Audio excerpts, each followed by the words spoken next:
Assalamualaikum warahmatullahi wabarakatuh. My name is Nayya Aulia A.P. I'm from class 4D and my rank number 123503015. So in this video, I will analyze the English translation of a news article about an Irish climber's near-fatal accident on Mount Rinjani. Using this text, I will explore the key translation techniques from transposition and modulation and many more. And also I will highlight specific example to demonstrate how these techniques address challenges like idiomatic expressions, syntactic difference, and tone. And by the end, there is show how strategy choices shape a translation that is both accurate and natural in the target language. Example number 1, source text. Tanah di sana berbeda. Saya melangkah maju 1 langkah, tapi mundur 2 langkah. Karena kami berada di gunung berapi, tanahnya berpasir dan kaki bisa tenggelam.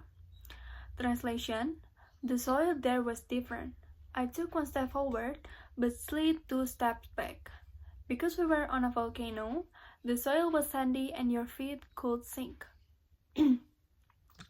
And for this sentence, I use 3 techniques. There is transposition, modulation, and literal translation. So for the transposition, melangkah maju 1 langkah, tapi mundur 2 langkah. It becomes took 1 step forward, but slid 2 steps back. Why?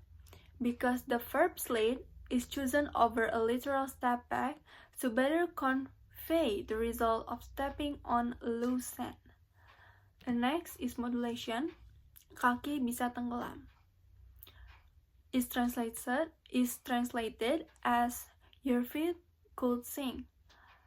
Why? Because the possessive shifts subtly from a general statement kaki to directly addressing the reader as your feet, making it slightly more relatable. The word drown is avoided because it's too strong and unnatural for sinking in sand English.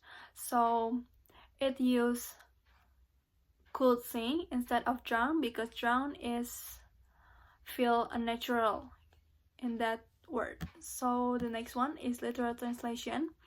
Karena kami berada di gunung berapi, tanahnya berpasir. It translated quite literally and it becomes because we were on a volcano, the soil was sandy. So the translation works naturally in English.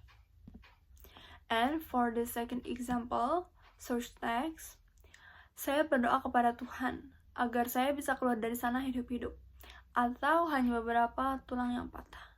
Sejujurnya, saya rela mematahkan lengan, kaki, atau semua tulang saya untuk keluar dari situasi itu. Jika saya perlu membuat perjanjian dengan Tuhan atau iblis untuk keluar dari sana hidup-hidup, saya akan melakukannya. And the translation is, I prayed to God that I could get out of there alive, or just with a few broken bones. Honestly, I was willing to break an arm, a leg, or all my bones to get out of that situation. If I needed to make a deal with God or the devil to get out of there alive, I would have done it. And the technique that I use there is for cultural equivalence, literal translation with slight modulation, and explicitation and register maintenance. For the first one, cultural equivalence, Tuhan atau iblis is translated as God or the devil. There are direct cultural equivalents in the Judeo-Christian context familiar to the Irish subject and likely the English readership. No adaptation is needed. And the next is literal translation with slight modulation. The core structure are berdoa agar, rela mematahkan, membuat perjanjian. Is translated literally, pray that, willing to break, make a deal. Because it effectively conveys the desperation and imagery.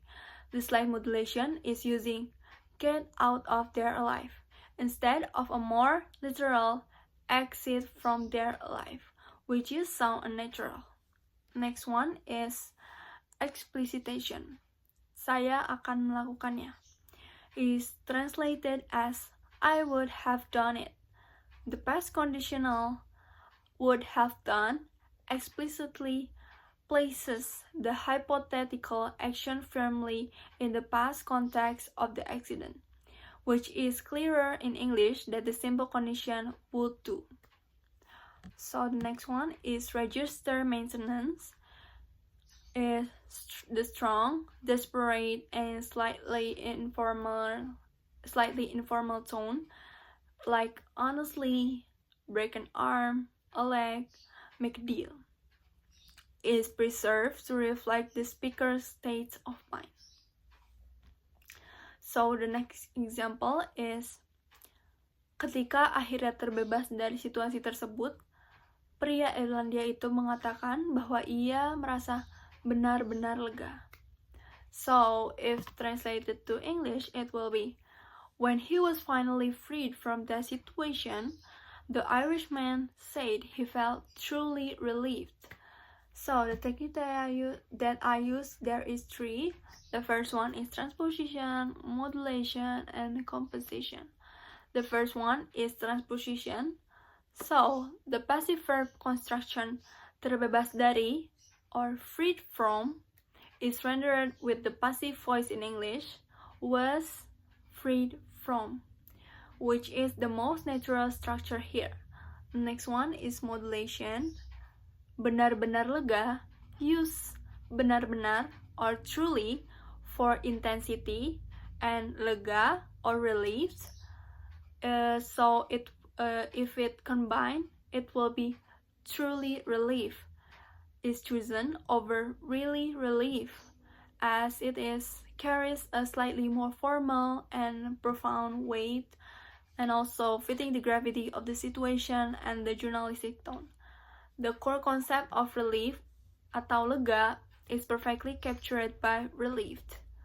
So the last one is composition. The word finally atau akhirnya is added to the main clause when he was finally freed to emphasize the duration and the struggle preceding the relief and reinforcing the impact of truly relief. I think that's enough from me. I'm so sorry if there are mistake of the explanation. Wassalamualaikum warahmatullahi wabarakatuh.